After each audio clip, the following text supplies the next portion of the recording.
Welcome to Filmer. I'm your host, Matthew Wegg. And I'm Chet Severn. Whoa. What's going on there? Your mic is hot.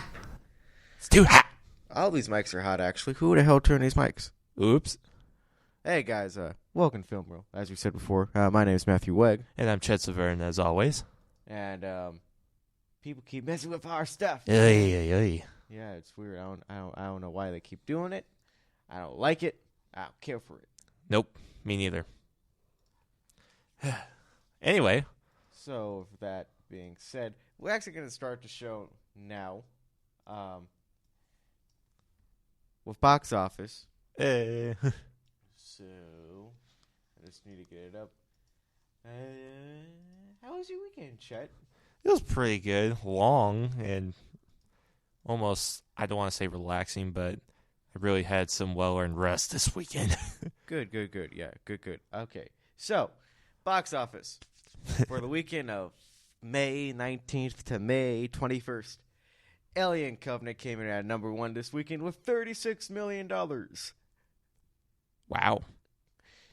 At number 2 was Guardians of the Galaxy with $35 million. 3 was Everything with $12 million. 4 was Snatch with $7 million.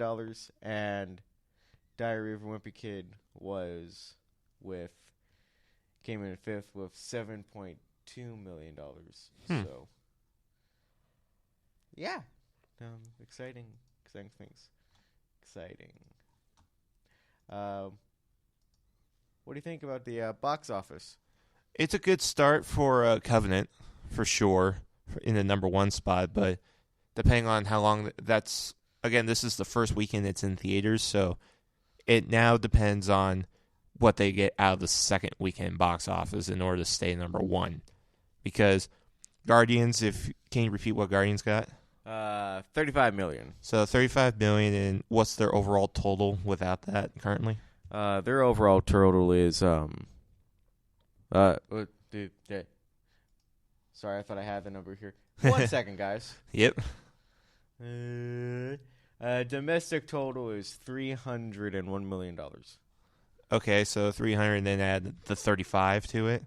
It could still hold out for the next weekend. So Covenant still has to fight to keep the number 1 spot next weekend. Yeah, I agree. Covenant having to, stay there, but it is a good opening. But let's compare the Covenant opening for what? Did you say yeah or no? I didn't say anything. Guys, I'm so screwed today. I'm sorry. Anyway, so sorry about that. Let's look at Prometheus. Okay. Because I think Prometheus came in number 1 the weekend it came out as well. Mm-hmm. How long did it stay number 1 though? Prometheus. Just by guessing the money it got. How long do you think it stayed number 1? How long it stayed number 1? I don't know how long it stayed number 1. Opening weekend, it made $51 million. Though. 51? Okay. It came in number 2. Okay. Behind Madagascar 3. I remember this very specifically. Yeah. I was like, really? People saw Madagascar 3? I thought we'd be done with that stuff by now. What the hell? What's going on, guys? Yeah. All right. So, a very weak opening for Prometheus. It earned a domestic total of $126 million, a worldwide total of $403 million, with a budget of $130 million. For those who don't know, that's actually pretty good. Like, crunching numbers, that's a good, solid number. That's good cash, man. What is sad, though, according to these numbers, is a movie that we haven't talked about yet that was in the top 5 last week, and is not in the top 5 this week, just because it came in number 6. King Arthur, guys. King Arthur. Yeah, poor King Arthur. Poor King Arthur. I saw King Arthur. It got spat on, in my opinion. It's not bad. Yeah. It's not great. I'm not calling it a great movie by any stretch of the means. It's sometimes, near the end, it becomes like a video game. A lot of CGI. But I liked, what Guy Ritchie did with this Tale of King Arthur and the way he presented it. And his styles are so apparent. More style. This is more of a King Arthur Guy Ritchie movie. More of a Guy Ritchie movie than I think Man of Uncle was. Uh-huh. I think I should give it a shot. So, I mean... I'll definitely give it a shot for sure. First things first. Warner Brothers should have never spent $175 million on the movie. That's weird. Like, somebody's getting fired right now. Mm-hmm. Somebody is losing their job. Whoops. Warner Brothers, so you're right falling now, apart. It's at a worldwide total of $93 million. Uh-huh. Worldwide. Okay. I don't know if it's open to all the markets yet. They need to. Guy Ritchie says that he had a planned series for it, which is really sad because I want to see what's... Oh, that would have been really good. Go support the movie. Go see it. If we could get up to $400 million, it might be like, maybe. Okay, we can put it back. I don't think we'll go to $400 million. There's a man in the window. There is a man in the window. Indeed, there is. And that was our box office. Kind of sad. Chet, introduce our first story of the day. First subject of the day comes from the lands of the Uncharted realm video game series, which is being made into a movie. But with a little bit of a wacky twist, Tom Holland has been casted as Nathan Drake. You said what? Tom Holland as Nathan Drake. How is this possible? Why is he doing this? Well, I believe they're aiming for a young Nathan Drake storyline for this. So a prequel, like a pre-Uncharted Nathan Drake? I want to say stories that follow up to what we saw in the third Uncharted game, where he meets up with Sully. Third, maybe a little bit of the little stuff in 4. Yeah. Okay, so for those of you who don't know, Uncharted's based off a video game. It's a very Indiana Jones-esque video game. You play this guy named Nathan Drake. He's a archaeologist / bounty. No, he's just an not archaeologist. Just an archaeologist. He's just an archaeologist, and he scouts the world, finding like artifacts and treasures, like Indiana Jones. Because why not? Why not? And these games are amazing, and I do find it interesting that Tom Holland got cast as Nathan Drake. Yeah. For those who know who Tom Holland is, he's currently your Spider-Man in Spider-Man Homecoming. Yes. He was in The Lost City of Z. He's getting a lot of work. He will be. Will this guy slow down? He's younger than me, for crying out loud. He needs to catch up. Did you see what he did with that limp sync battle? Mm-hmm. God. Yep, that was funny. I was just like, I'm done. No, this is interesting, though, because this is Joe. I believe Joe Carnahan's still attached to the script. Is that not correct, right? Carnahan is writing the screenplay. And remember what we were talking about a year ago? He was writing it like an R-rated film. Yeah. So it's going to be a prequel Uncharted movie. An R-rated prequel film. Where young Nathan Drake is like saying like, shit, or yeah. Lot. But you can bleep me out later, guys. So that's interesting. And I mean, that's just weird. Like, who are they gonna get to play Sully? That's what I want to hear next. Who's playing Victor Sully? That's yet to pop up, but who knows? I wonder what the kind of artifact they're going to go after. Yeah. It was like they've gone after some real big league artifacts. Also, we also still, make sure everybody knows. They may not even, they may make their own stories. They may just, retcon the games entirely, but keep the characters. No, please. Don't do that. Well, I don't mean, retcon, like the spirit of the game, right. But they won't be like, hey, do you really think they want to revisit Uncharted 1 with the lizard people? No. Exactly. But that was some scary stuff back there. That game went from an action adventure to a horror game. Yep. In 0 to 31 minutes, I was like, oh my god. Yep. I was like, I couldn't play it. I was like, okay, nah, I'm gonna move to Uncharted 2 now. In my collection of games. So. No, this is weird. This is it came out of nowhere. At first I read it, it's like, okay, is this going to be like, he's playing a young Drake for flashback? It's like, no, it's the entire movie? Mm-hmm. The entire movie, young Nathan Drake? Yeah. Well, shit. Yeah. Here we go. For me, I'm getting some very fierce vibes of young Indiana Jones. Young Indiana Jones.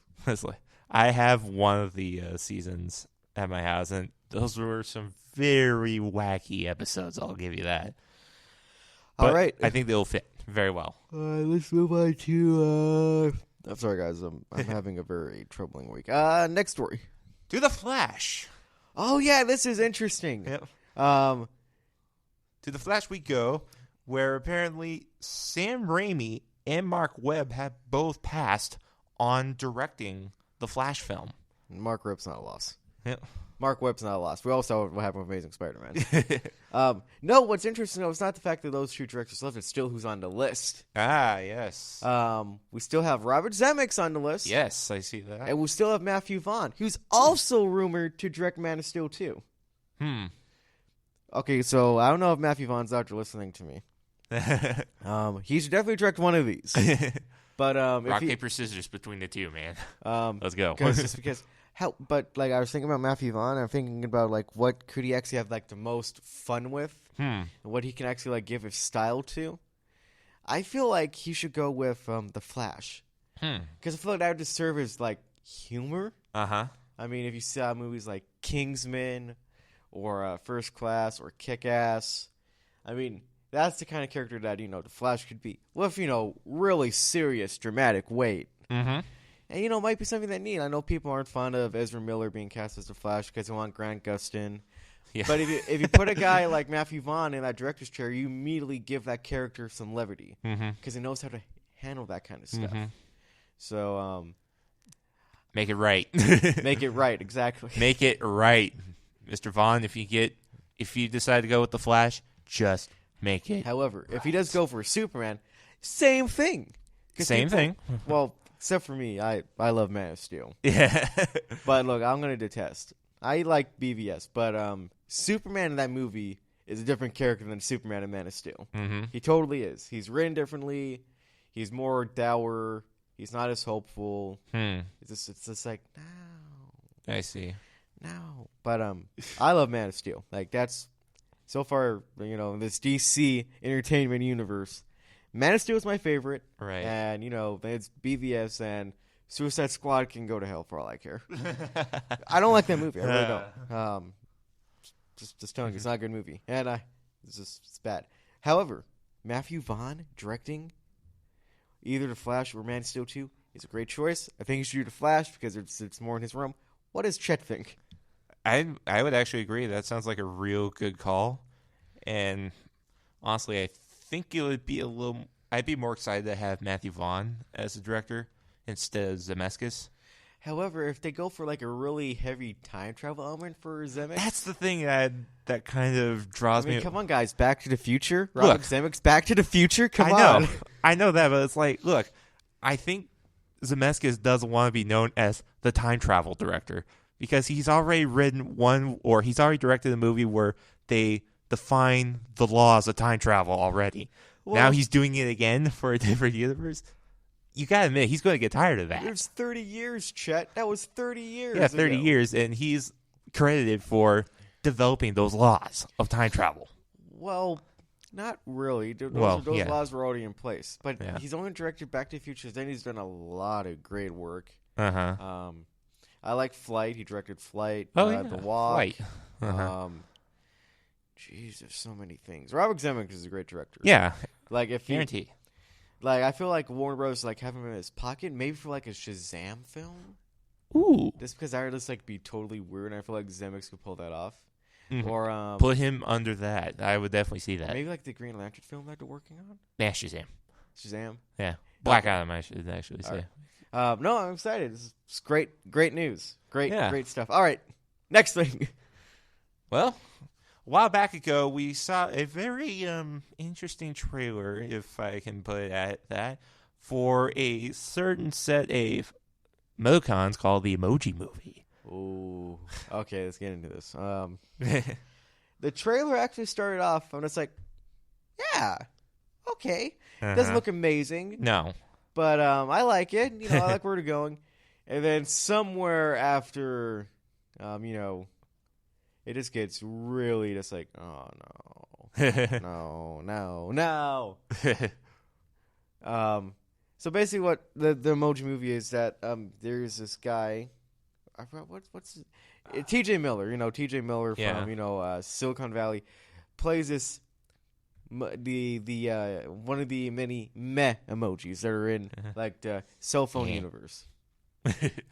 Except the thing about meh, or this version of meh, he's just like, but I have so many different emotions besides meh. So he's just like, and like he gets in trouble when he finally has to be like the meh emoji he's supposed to be. He fails. Yeah. He fails to be the meh emoji. And then he gets like thrown away in jail. And then he meets this guy named High Five and this other person, and they go on an adventure to like, be free from the barring world of a cell phone. It's just Look, my opinion, I think this is a bad idea to begin with. This is Sony trying to capitalize on that Lego movie magic, which I think DreamWorks got a little bit with the Trolls movie that they made. Yeah. A little bit, not a lot. It's like, oh, we could turn these like toy properties and these weird things, and we can make characters out of them, and we can make a movie. But you gotta do it like on a level that's like interesting. Yeah, that I wouldn't makes lie sense. if I said a couple times I chuckled, and it was kind of funny to hear Patrick Stewart voice a piece of poop. That was very bizarre when I saw that. Like, what? Especially since a couple days later I watched Logan, and it's like, Patrick Stewart. He went from that to that. What? What? Yeah. He plays the poo emoji. I know. Yeah. It looks very forgettable. Like, it's one of those things where, if someone went to go see it, it'd be like, yeah, and then like then you see it on the shelf in like, Walmart. Did I You're see like, that? wait, what? When did this movie come out? And be like, bye-bye. Yeah. So, I don't know. It's kind of, it's okay. For me, a lot of alarms were going off when I saw this because literally, I feel like it reminded me a lot of a culmination of Wreck-It Ralph and Inside Out. As far as the... Okay, see, if you told me an emoji movie and if it have elements of Wreck-It Ralph and Inside, I'd be like, done, let's make it. You just gave me a very good pitch. Mm-hmm. Anybody in Hollywood that heard that pitch would be like, let's do it. So how's that a bad thing? I'm not saying it's a bad thing. It's kind of weird. Like, they're combining the elements that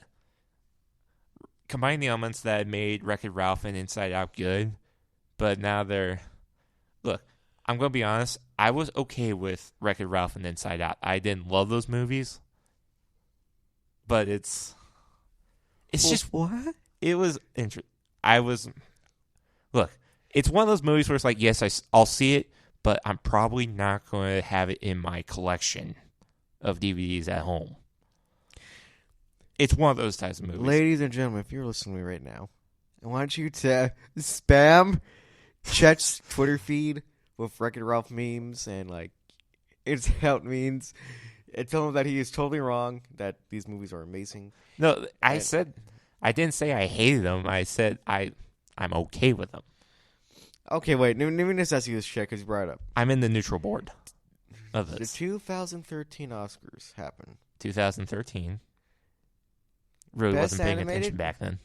Best Animated Picture nominees were included Brave and Wreck-It Ralph.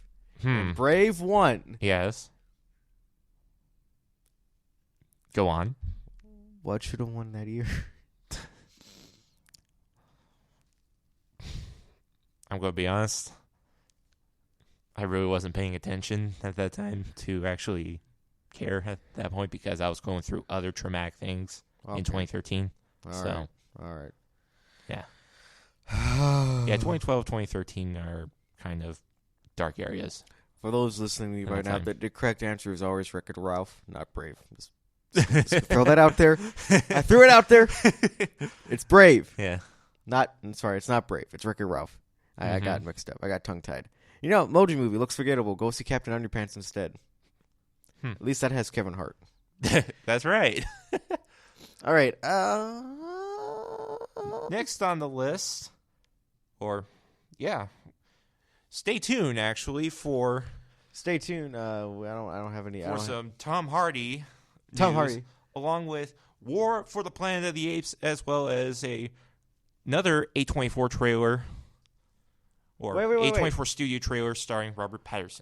We're going to take a break. I'm going to have Chet take a break. I'm going to read some comments from you guys. I see a lot of you actually are listening to the show live, and you guys are leaving us comments. We have a person, what? CJ is listening in to our show right now, and he has a couple comments about the Nathan Drake casting. He says that he cannot see him as Drake. Well, too bad, because somebody did, and sorry. Maybe when you see the movie, he will. Mm-hmm. Second thing is that he says Superman Returns is the best.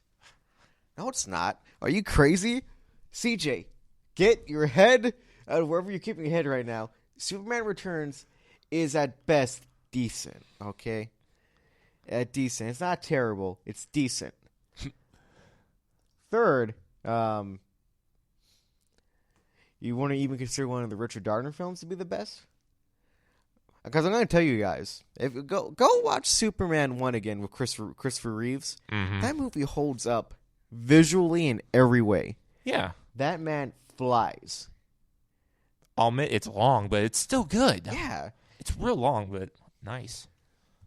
I'm going to send CJ a thing. What the hell are you talking about? You talking about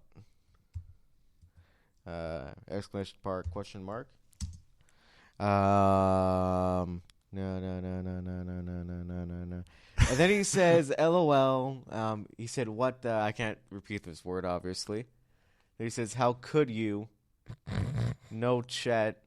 You can't recover from that. Bad. Well, does CJ want to share anything else? Any other opinions, CJ? Oh, he said that he was making a joke about Superman Returns. Good. Well, I'm so glad you were making a joke. I see he pulled his head out of that cow manure that he had. Hey.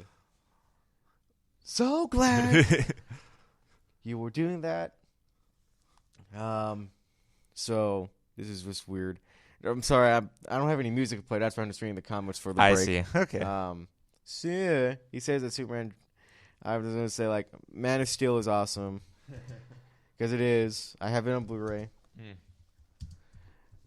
I also have BVS on Blu-ray. I'm not afraid to admit that. I own it. I watch it. It's okay. I like it. It's not amazing though. What the heck does this? What the heck does a okay and a he sent me like a square. What? A square? Like he sent me a square, guys. I don't know what's going on. He sent me like the okay sign. Oh, great. And then he sent me a square. It looks like a peach square. So how odd. So that's just weird. We're gonna keep going with our show now. We're gonna come back in and I'm gonna keep addressing the comments as they keep. Man of Steel is really good. Thank you, CJ Laura. Or is it Lara? I think it's Lara.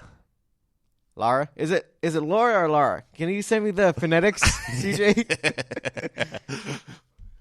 All right, sorry, we're getting distracted. Chet, yes. What's the next thing we're talking about?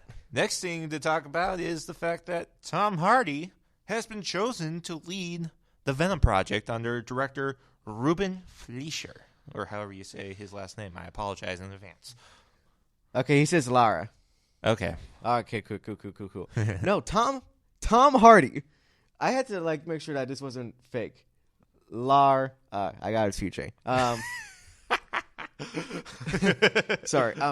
This is amazing. And it's just one of those things that it's like Tom Hardy.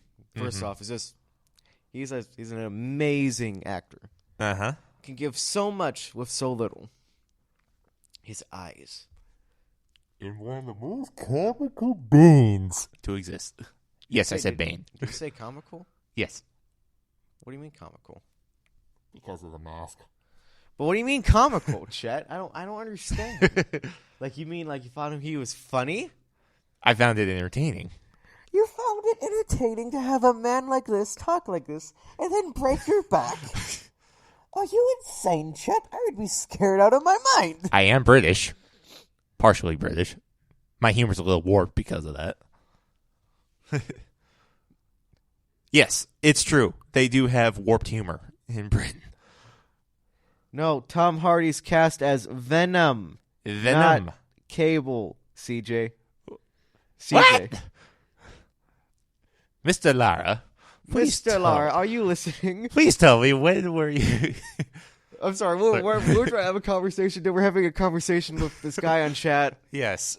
This is so confusing. No, this is really interesting. And Ruben Flusker, for those of you who don't know, you may have saw this movie called Zombieland. Oh. He directed that movie. That is a funny movie. Yeah. That's actually a great movie. That is the movie that actually got me to the zombie genre. I was like, oh, it's actually pretty cool if they'd like do weird stuff like this. But Tom Hardy as Venom, I mean, that's just amazing. I will say this though, they're committed. It's like Tom Hardy is Venom. He's going to be like, that's gonna be like a raw Venom, hard R, ripping people up. Horror genre type of Venom. Horror genre Venom. It's gonna be amazing. It's just like, what else do you want? and it's weird because then, like, you know, it's like, can you imagine if Marvel was just like, hey, they have Tom Hardy as Venom. Maybe we should get in on this. Pull him in. I don't care. But for once, keep it rated R. Yeah, for once I don't care if if Disney doesn't like the fact that it's rated R. Just get it. Get it. I mean, that's the thing, though. Like, and like, it's even more weird. It's like they won't approve a R-rated movie, but they will approve a TVMA series that is still within the MCU. Well, like, has anybody really thought about that? That Daredevil, Jessica Jones, Luke Cage, Iron Fist, these TV shows. I call it a compromise, not a take place in the Marvel Cinematic Universe. Mm-hmm.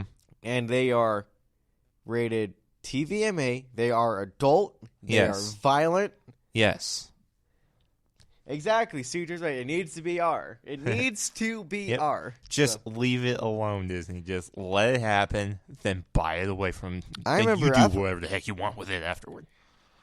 I thought it was weird back in 2003 when they released Pirates, and it was just like, it's PG-13? Oh my god, Disney went down the dark side. It's PG-13. I really wasn't fazed by that at all. I was fazed by it. I was fazed. Anybody else was fazed when they released Pirates and it was PG-13? Let me know in the comments section. Honestly, when that movie came out, sorry if we're sidetracking here a little bit, but I was not bothered by it. I think it was because I had just watched Revenge of the Sith, which was technically my first official PG-13 movie. That was your first official PG-13? First official one. I've probably seen other ones that were PG-13, but just don't remember. Anyway, first official one, and then Pirates of the Caribbean's there, and it's like... No. Okay. No. You can keep continuing. Oh, okay. Yeah, it was... Sorry, somebody said no. Okay. Yeah, it was...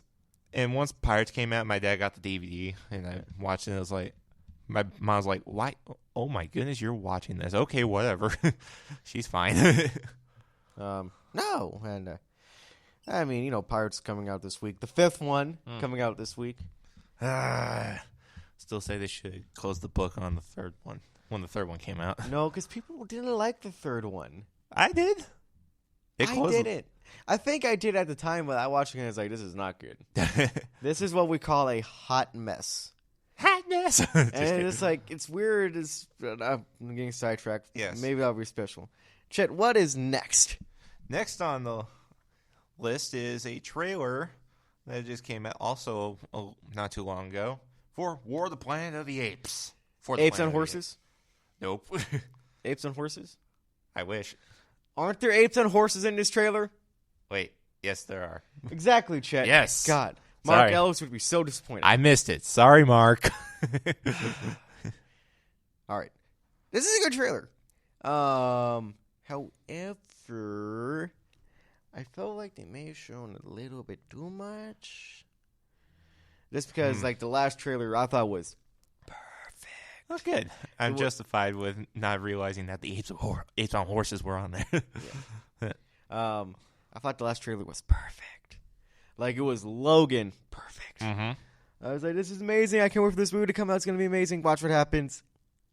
But then this trailer pops up and it's like, no, this is a good trailer. Okay. And when I mean shows too much, I'm being very picky. It doesn't spoil anything about the movie. Okay, no spoilers, just a little too much detail. I would just be like, you guys could have pulled back a little bit, maybe make it trailer a bit shorter. Okay. I like when I see where you're going. I like when, you know, he's yelling at when Woody Harrelson's character is yelling at. He's just like so emotional. Like, you're the one who's emotional. You're killing all the apes. Jeez, what's going on with you, buddy? Hey, bub. No, this is a great trailer, and I can't wait for this movie to come out. It's gonna be amazing. It's gonna be. Sorry, guys, I'm tired. Hashtag return the apes on horses. Return of the Apes on horses. If it is great, we're talking about one of the best trilogies of this decade. And I can actually say this decade because first one came out 2011, and then 14, and then 17. Best trilogy of this decade. And maybe we'll be in conversations as one of the greatest trilogies of all time. All right. Along with Star Wars, Indiana Jones. But when I say Star Wars, I mean like the original trilogy. Yeah, not the prequels. Not the prequels. Those are broken and flawed. Dark Knight. Dark Knight's good. I like those. Never going to be like top 3, though. No. No, Dark Knight Rises is okay at best. Mm-hmm. That's right, guys. Send me the hate. Send me the hate. I put said in the top Dark Knight 5. Rises was okay. Come at me. Capiche? All right, I don't know why I'm talking. I'm always listening to this except for Suche. Apes and horses. It's going to be great. Woo! What's next, Chet? Final thing on our list. A24 Studios has been on a roll this past month with releasing of multiple films. One of those movies was actually it came at night, or was it? It comes at night. It comes at night. It comes out June 9th, I believe. Yeah. Well, and they have another one coming out with Kirsten Dunst.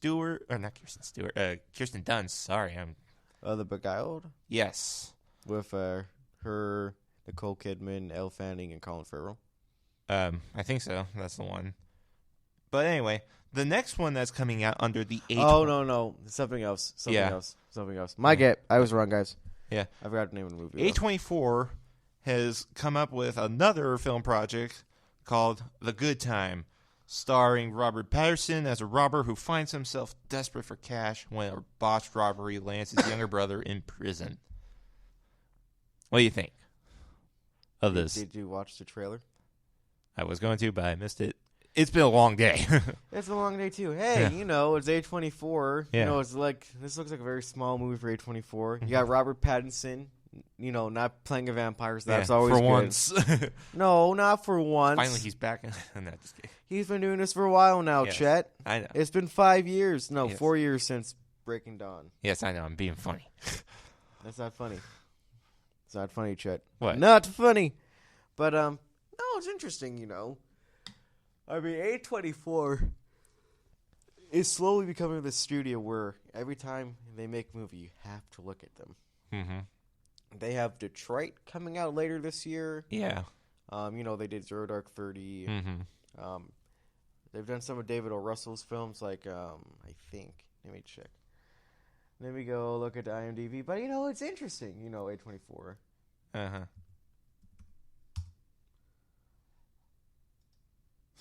As he's looking that up, let's see. What does Chris have to say now? What does Mr. Lara? He hasn't sent me anything. I don't think he's listening anymore. He's hiding. Later this year they have the Disaster Artist. Okay. Which is a movie about Tommy Wiseau making The Room, this notoriously bad film. It stars Dave Franco and James Franco. I think James Franco is directing this movie. I see. They gave it an award-friendly release date this year. The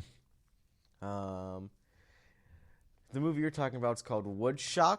Yes, that's the one. Woodshock. That's one of Kristen's root. Yeah, I briefly went over that.